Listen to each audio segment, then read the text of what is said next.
Audio Jungle. Audio Jungle.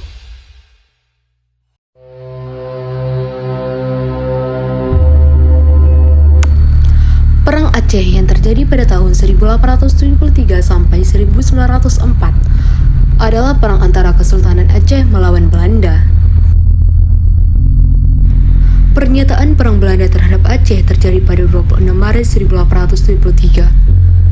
Menjadi peperangan yang paling lama dan besar yang pernah dilakukan bangsa Indonesia, bahkan setelah Kesultanan Aceh menyatakan menyerah. Perang Aceh adalah salah satu dari banyaknya perlawanan bangsa Indonesia terhadap penjajahan Belanda yang terjadi jauh sebelum kemerdekaan Indonesia. Terjadi untuk merebut kembali Mesir Raya Baitur Rahman. Perang Aceh kedua terjadi pada tahun 1874 sampai 1880. Sejarah Perang Aceh memasuki babak kedua, di mana Belanda di bawah pimpinannya Jenderal Jan van Swieten berhasil menduduki Keraton Sultan pada 26 Januari 1874. Keraton dijadikan sebagai pusat pertahanan Belanda pada November 1873 sampai April 1874. Belanda berpikir bahwa mereka sudah menang perang sehingga mengumumkan pembubaran Kesultanan Aceh.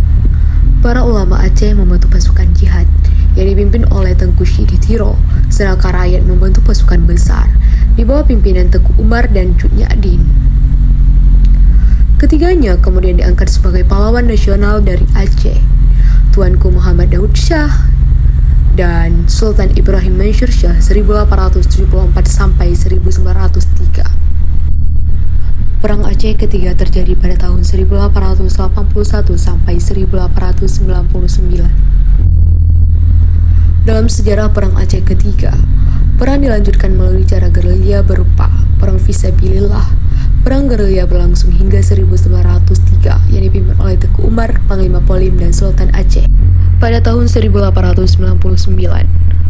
pasukan Aceh diserang mendadak oleh pihak Van den Dusen di Meulaboh dan Tengku Umar gugur. Cut Nyadin melanjutkan perjuangan sebagai komandan gerilya seperti penyebab peristiwa Aceh 1990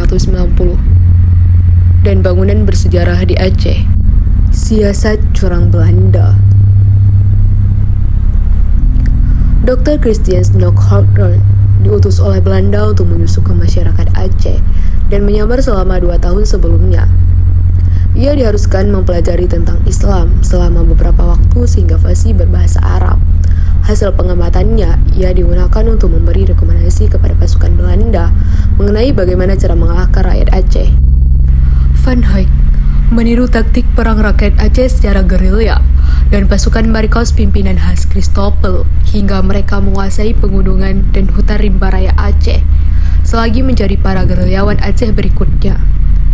Belanda menculik salah satu anggota keluarga pejuang Aceh seperti penyulikan Permaisuri Sultan dan Tengku Putro pada 1902. Putra Sultan Tuanku Ibrahim ditawan oleh Father Mitin hingga Sultan menyerah pada 5 Januari 1902. Belanda juga menangkap putra Panglima Polim, Tod Puridi, dan beberapa keluarga terdekat Panglima Polim, sampai menyerah pada Desember 1903. Setelah itu, banyak para pemimpin rakyat yang ikut menyerah. Taktik Belanda yang paling kejam dalam sejarah Perang Aceh terjadi ketika dilakukan pembunuhan rakyat Aceh yang dipimpin oleh Godfried Conrad and van der Lent, pengganti Van Huyck. Terjadi pembunuhan terhadap 2.922 orang di Kutare dengan rincian 1.773 lelaki dan 1.149 wanita. Cut Nyadin juga berhasil ditangkap dan diasingkan ke Sumedang. Van Huyck sebelumnya telah menyiapkan traktat pendek yang harus ditandatangani oleh para pemimpin Aceh yang menyerah. Dalam perjanjian tersebut, Sultan Aceh mengakui bahwa daerahnya menjadi bagian dari Hindia Belanda, tidak akan mengadakan hubungan dengan kekuasaan lain di luar negeri, mematuhi seluruh perintah Belanda. Sultan Muhammad Daud Shah kemudian diasingkan ke Batavia dan meninggal 6 Februari 1939, dimakamkan di TPU Utan Kayu, Ramawangun, Jakarta Timur. Sejarah Perang Aceh melawan Belanda menurut sejumlah sumber berlangsung hingga tahun 1904, yaitu hingga runtuhnya sejarah Kerajaan Aceh.